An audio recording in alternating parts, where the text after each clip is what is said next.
Olá pessoal, meu nome é Sérgio Valzílio, eu sou professor da Rede Municipal de Ensino e estou aqui mais uma vez para dar continuidade ao projeto EducaLive, que é esse projeto do governo municipal de ensino à distância, nesse período de isolamento, de afastamento social.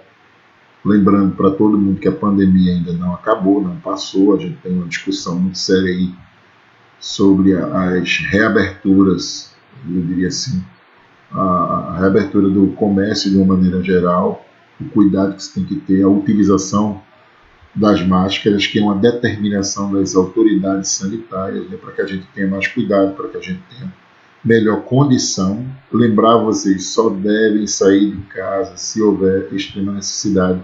Sei que são muitos meses já dentro de casa, muitos dias dentro de casa, de isolamento, suposto isolamento, perdão, mas a gente precisa continuar se cuidando, usar o álcool gel, ter muito cuidado ao ir à rua, ter muita atenção às coisas, tá certo, pessoal? Então, assim, lembrar também que aos alunos e pais de alunos da rede municipal, o governo municipal de Ribeirão está distribuindo cartão alimentação, que na verdade tem a finalidade de restabelecer essa distribuição de alguns alimentos, né?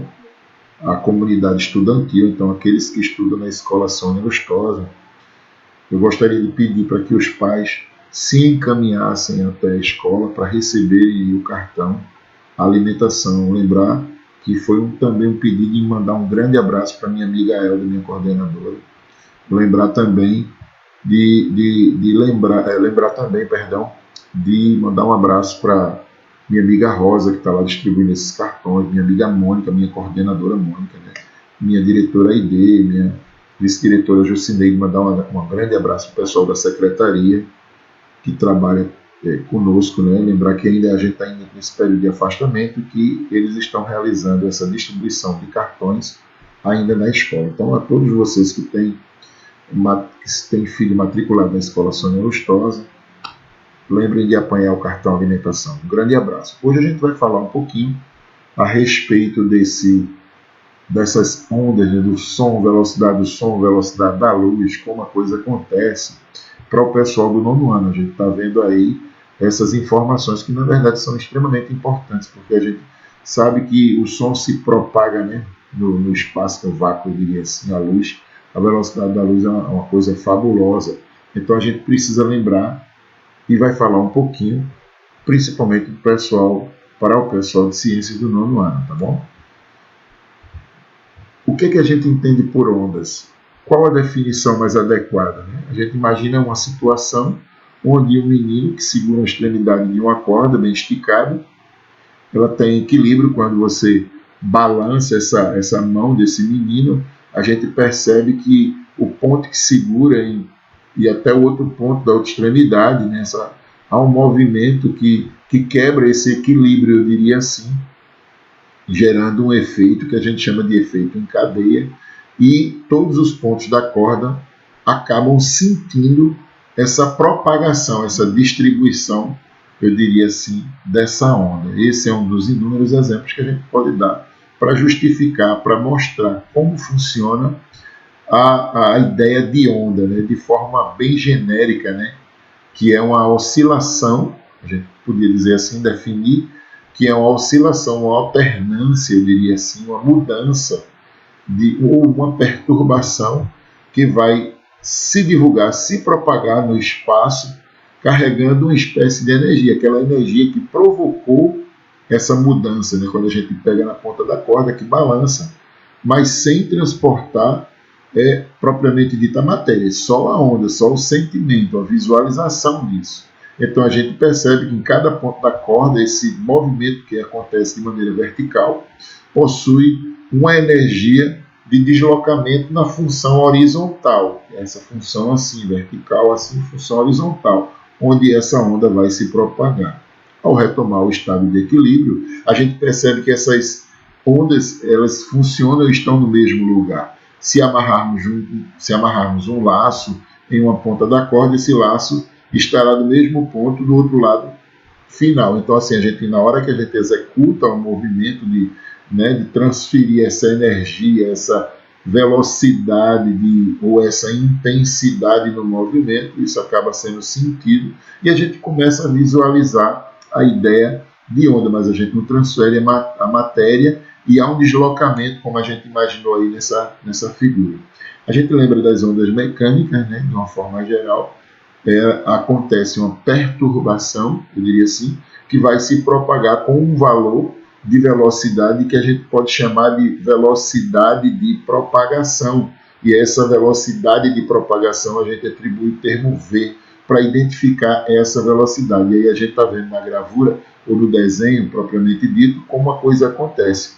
O valor máximo dessa perturbação a gente dá um nome de amplitude. Então, há uma perturbação, que a gente dá uma ideia de velocidade dessa perturbação, dessa velocidade de propagação, dependendo de quão rápido você aciona ou balança o seu braço, e essa amplitude vai depender dessa ação que você exerce ao balançar a corda. Então, a gente tem a amplitude e tem a velocidade dela.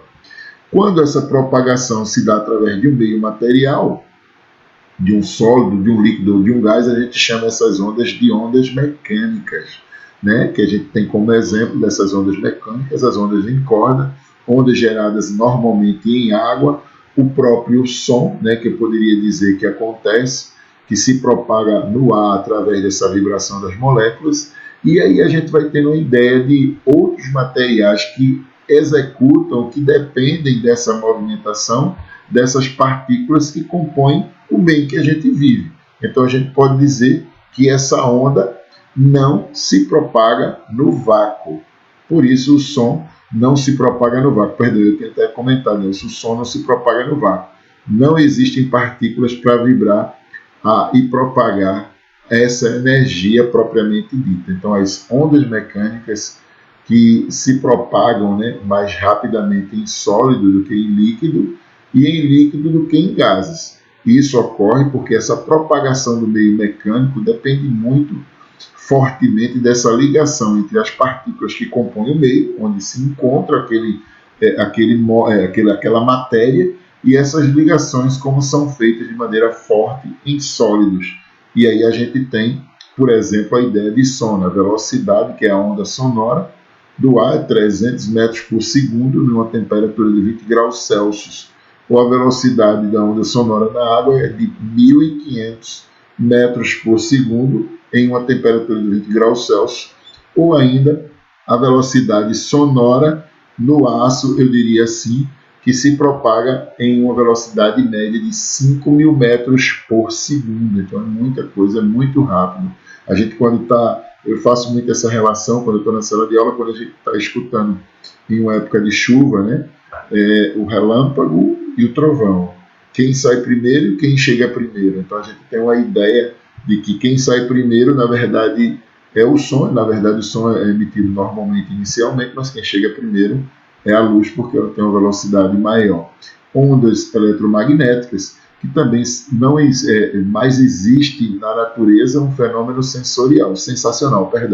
Quando um portador muito pequeno de carga elétrica, ele oscila, ele muda, por exemplo, gera campos que nós chamamos de elétricos e magnéticos em seu entorno, isso ao seu redor, e que também vão oscilar. Essa mudança, essa oscilação, essa transferência de campos elétricos e magnéticos fazem com que outros portadores de carga que estejam um pouco mais distantes também sofram essa oscilação, sofram essa mudança. Essa oscilação dos campos se propaga com uma onda carregada de energia. E a gente está vendo ao lado como acontece essa onda eletromagnética, que propaga-se tanto no vácuo quanto em certos meios materiais, sem que haja uma vibração dos pontos do meio.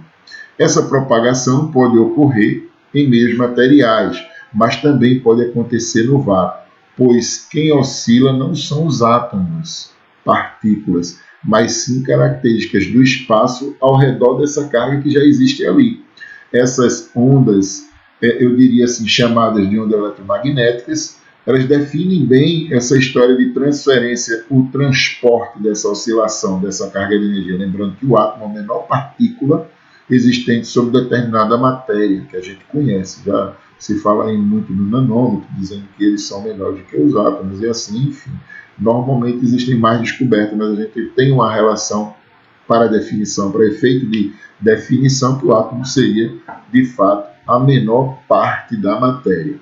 A luz, por sua vez, ondas de rádio ou infravermelho e ultravioleta são alguns desses casos de ondas eletromagnéticas. Movem-se com uma velocidade conhecida, QV, que é a velocidade do vácuo, que seria mais ou menos 3 vezes 10 elevado à oitava potência por metro por segundo, que a gente sabe que é a velocidade da luz, que ainda é mais rápida do que a velocidade do som, como a gente imagina. E a gente tem uma ideia de que muitas vezes o som está abafado, existe na verdade uma barreira e ele não consegue transpor essa barreira. Então, normalmente, ele fica preso naquele ambiente. É por isso que quando a gente vai para ou observa estudos de gravação, existe todo um aparato, toda uma construção com um material propício para que esse som ele tenha maior concentração, eu diria assim, naquele ambiente em que ele eu diria assim, ocasionado, naquele ambiente em que ele é provocado, naquele ambiente que está acontecendo. Essas ondas eletromagnéticas, elas se propagam mais rápido no vácuo e cada vez mais lenta em gases, sólidos e líquidos. Isso ocorre também porque essas ondas eletromagnéticas interagem com portadores de carga no seu caminho, ou seja, o que encontra pela frente retarda esse transporte dessas ondas, ou seja, se houver uma barreira, como eu acabei de falar anteriormente, vai diminuir essa propagação, é como se essa onda tivesse condições de se espalhar em menor velocidade. No vácuo não existem partículas. Em um gás, elas ocorrem em menor quantidade que em líquidos e sólidos. A gente sabe porque o gás, as partículas estão mais distribuídas, assim diria, mais espalhadas. Em algumas ondas, o movimento ou vibração ocorre em direção perpendicular à direção da propagação. Nesse caso, a onda é chamada de onda transversal, quando o movimento ocorre na mesma direção da propagação da onda. Aí, quando isso ocorre, ela é chamada de longitudinal. Então, no caso anterior, ela era chamada de transversal, e quando ela acontece na mesma direção da propagação, como se ela estivesse voltando, é uma onda longitudinal. Então, assim, a gente tem aí agora a ideia, a ilusão, ou a alusão, perdão, à onda mista, que essas ondas do mar são consideradas mistas, ou seja, possuem vibrações longitudinais e transversais, de onde sai e quando volta para ela. Com isso, as partículas se movimentam de forma geral e em uma trajetória elíptica, cuja amplitude diminui sua profundidade, uma órbita elíptica assim. E a gente vai ver daqui a pouco. Por isso, mergulhadores, quando em alta profundidade, se encontram lá em altas profundidades, podem não sentir os efeitos de uma tempestade que está passando acima dele. É por isso que muitas vezes a gente escuta histórias de que em determinado momento houve um evento, né, como um tsunami, e se de repente naquela área da parte inferior do mar houvesse mergulhadores e ela não tivesse sido atingida só superficialmente, eles não iam ter uma ideia dessas vibrações superiores. Mas como a gente lembra aqui de um tsunami, são ondas de 20 metros de altura, 10, 15, 20 metros de altura, normalmente é preciso ter muito cuidado com relação a essas afirmações. Tá certo, pessoal? A onda unidimensional, e aí eu botei essa imagem para lembrar do que essa onda realmente representa. Quando uma onda se propaga em apenas uma direção, ela é chamada de unidimensional.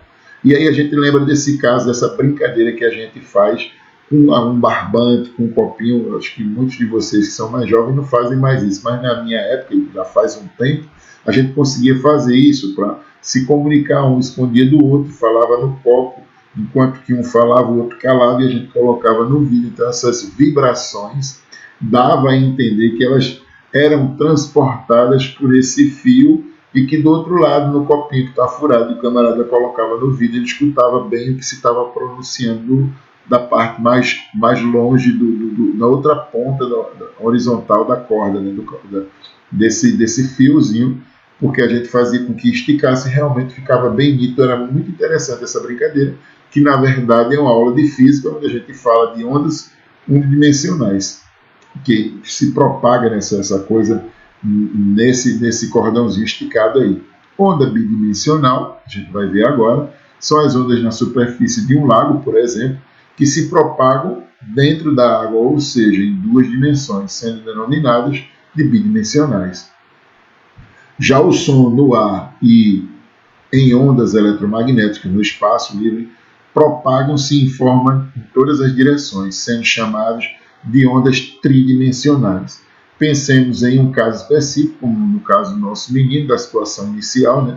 Segura a extremidade da corda, lá no primeiro começo da aula, cuja massa vale m e possui um comprimento que vale L. Então, assim, a gente tem uma fórmula específica para isso, e a gente vê como essa onda se propaga em uma água de um lago, de um rio, ou simplesmente, do rio não, porque normalmente no rio a água não está parada, ou em um determinado ambiente ou espaço que essa água continua ou se encontra parada, certo, pessoal? Quando se executa um único movimento de subida e descida da mão até a posição de equilíbrio da corda, ele gera uma única perturbação que se propaga através de uma velocidade, ou com uma velocidade que nós atribuímos a V, que ela é de maneira gradativa. Ou seja, de forma crescente, todos os pontos da corda também sofrem a ação desse impulso e se elevam até a altura máxima para depois retornarem à posição original. Nesse caso, a gente tem o que nós chamamos de pulso unidimensional. O nome pulso vem do fato de que apenas uma perturbação ela é gerada, não duas ou em duas extremidades. E aí a gente tem a ideia que é a ideia do balanço da corda do início. Ok, pessoal? Então, assim, e seguindo a introdução, né, a gente sabe como uma onda se propaga e encontra um certo meio, como um obstáculo ou uma superfície separa duas regiões e essa acaba interagindo entre eles, o que gera alguns comportamentos denominados específicos ou claros para aquela situação.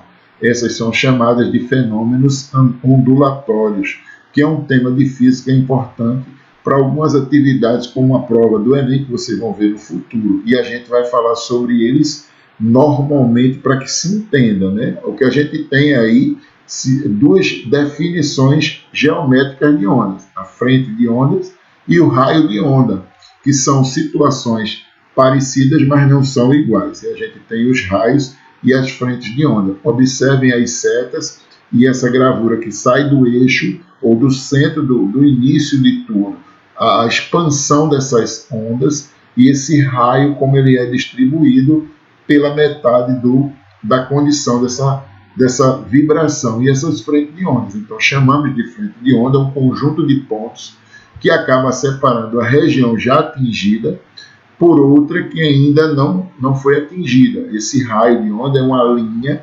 representada da direção, né, da propagação do centro da onda ao ponto de extremidade, como a gente chama isso na física. Então, assim, a gente tem uma frente de onda plana e a gente tem uma frente de onda, muitas vezes, que é considerada esférica. Na reflexão, a gente acontece, na verdade, um tipo de situação dentro da física da onda que a gente diz assim, quando uma onda atinge uma região separada, dois meios e retoma, se propagando no mesmo meio a que iniciou a onda. Dessa forma, não há uma mudança, uma alteração nessa velocidade de propagação, de escalonamento dessa onda, que se depende normalmente do meio onde ela acontece, nem na frequência, que só depende da fonte. Assim, o comprimento de onda da onda incidente é igual ao comprimento de onda da onda refletida, como a gente vê aí. Então, essas ondas, quando encontram a barreira, como eu estava comentando, essas refletidas e incidentes, ela bate e volta. Como ela não vai se propagar ali, ela vai bater nessa barreira e vai voltar para o ponto inicial, fazendo com que haja essa mudança. Na reflexão, o ângulo que a gente chama aí formado entre o raio e a onda, incidentemente, e a direção perpendicular à superfície chama de direção normal. É normalmente igual, idêntico ao ângulo formado pela direção normal e pelo raio assim refletido. Então, a refração, que seria a expansão disso, acontece quando uma onda, um movimento, né, acaba atingindo uma determinada região separada por dois meios e consegue atravessá-la desse meio, passando a se propagar, passando a se difundir, passando a se estender no outro meio. Dessa forma, há uma alteração na velocidade de propagação, já que uma só depende do meio onde ela se encontra. Essa só depende do meio onde ela se encontra. O que gera, na verdade, uma alteração no comprimento de onda, mas sem que haja uma alteração na frequência. Isso vem acompanhado, na maioria de alguns casos, de uma alteração na direção de propagação de onda. Então, assim, tudo que a gente viu, que a gente falou, tem a ver com essa divulgação, essa propagação, essa extensão. Essa é essa alteração que explica o porquê das ondas do mar chegarem sempre de frente para a costa, mesmo sendo ela toda recortada. E a gente observa todos esses detalhes que elas chegam realmente recortadas. A gente observa que o oceano, né, de cima de um ponto de vista mais elevado, essa onda fica mais clara de se entender na forma horizontal, porque possui esses cristais que as aproximam. Então, assim, o que a gente percebe é que há uma independência, mais independente a direção das quais as ondas venham acontecer, elas acabam chegando à costa, numa direção quase perpendicular a essa costa. Isso acontece porque a profundidade do mar diminui à medida que essa onda sai da costa em direção eu diria assim, o litoral, alterando ou diminuindo a velocidade de propagação da onda. Gente, a aula da gente vai ficando por aqui. Eu gostaria de mandar um abraço a todo o pessoal da Secretaria Municipal de Educação, dizer que a gente ainda está no período de afastamento social, lembrar vocês que precisam ainda ter muito cuidado, mandar um grande abraço para todo o pessoal que ainda se encontra na escola distribuindo esse cartão alimentação, dizer aos pais de vocês que precisam ir apanhar esse cartão alimentação. Tomara que tenham gostado da aula. Um grande abraço do professor Sérgio Val e até a próxima vez.